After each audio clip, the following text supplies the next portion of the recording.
Bonjour, je suis ravie de vous retrouver autour d'un café gras pour un nouvel épisode de mon podcast dédié aux alimentations réduites en glucides.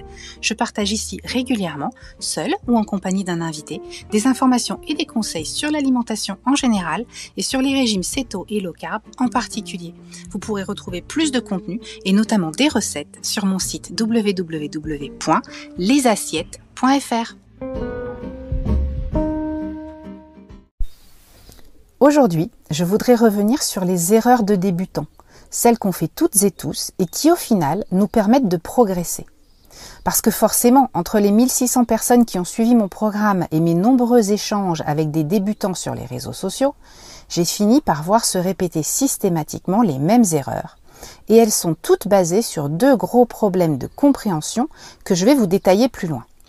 Le fait d'ignorer l'importance des proportions en tout premier lieu, et juste ensuite, le fait de croire que toutes les macros se valent. Le cerveau humain n'aime pas la complexité. Et il faut dire qu'en matière de régime, on nous a seriné pendant des années des notions d'aliments interdits et d'aliments autorisés. On nous a même bien souvent dit que les légumes verts, c'est à volonté, hein ? Du coup, quand on découvre les alimentations réduites en glucides, on commence par là, on garde les vieux réflexes. Qu'est-ce qui est interdit? Qu'est-ce qui est autorisé? Et ça peut suffire. Certaines personnes vont perdre du poids en supprimant simplement les sucres, les féculents, les légumineuses et les céréales. Sauf que ça ne suffit pas pour tout le monde. En témoignent les nombreux messages de débutants que je reçois.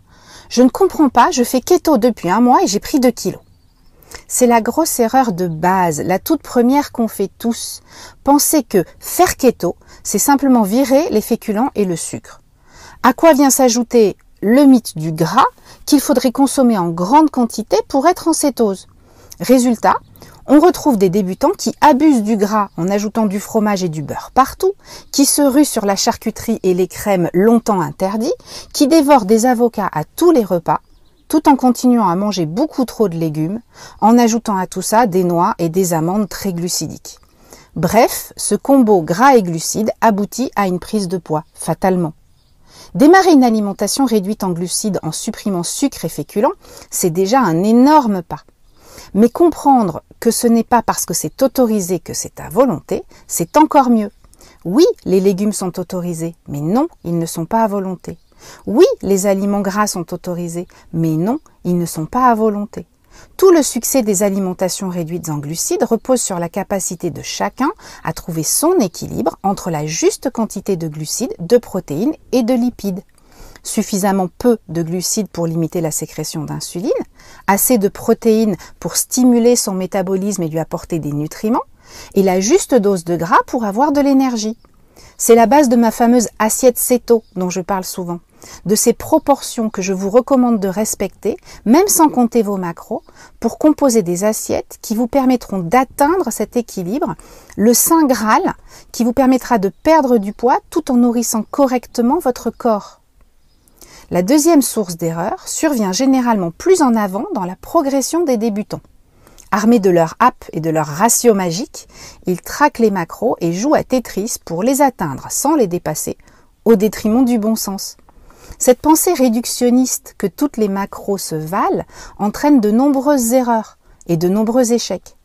À vouloir absolument entretenir leur comportement délétère, de nombreux débutants se lancent dans la préparation de simulacres de pain et de desserts, sans réaliser que cela entretient l'addiction d'une part, et que les glucides de ces aliments ont un impact massif sur leur métabolisme, du fait de la dégradation de la fameuse matrice dont je vous ai parlé dans un précédent podcast. À s'arrêter à la teneur en macronutriments des aliments, ils en oublient que ce qui compte, c'est la densité nutritionnelle des aliments. Et que non, on ne peut pas remplacer les acides aminés qui composent les protéines de la viande fraîche, ni les vitamines et les minéraux qu'elle contient, par ceux qu'on va trouver dans un yaourt de soja industriel. À chercher absolument la facilité et le plaisir, ils ne réalisent pas que les produits industriels, même avec une belle étiquette low carb ou céto, ne peuvent pas constituer la base d'une alimentation santé. Là aussi, ma fameuse assiette céto est très représentative de ce que devrait être une alimentation réduite en glucides. Une belle portion de protéines tirée de la viande ou du poisson la moins transformée possible, des légumes verts, des oléagineux, du bon gras. pas des poudres de perlimpinpin ou des ersatz de barres de céréales. Ceci dit, je dois vous avouer un truc. Je les ai faites aussi, ces erreurs, comme tout le monde. J'ai bricolé mes repas pour atteindre mes macros. J'ai pensé que je pouvais manger du fromage en guise de dîner.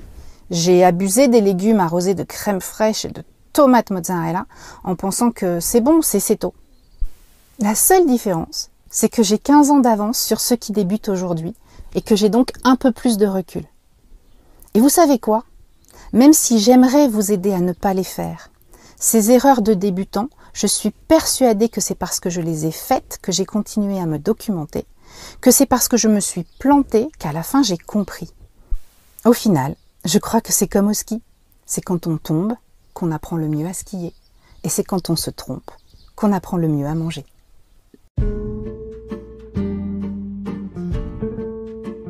C'est la fin de cet épisode. J'ai été ravie de vous retrouver autour d'un café gras.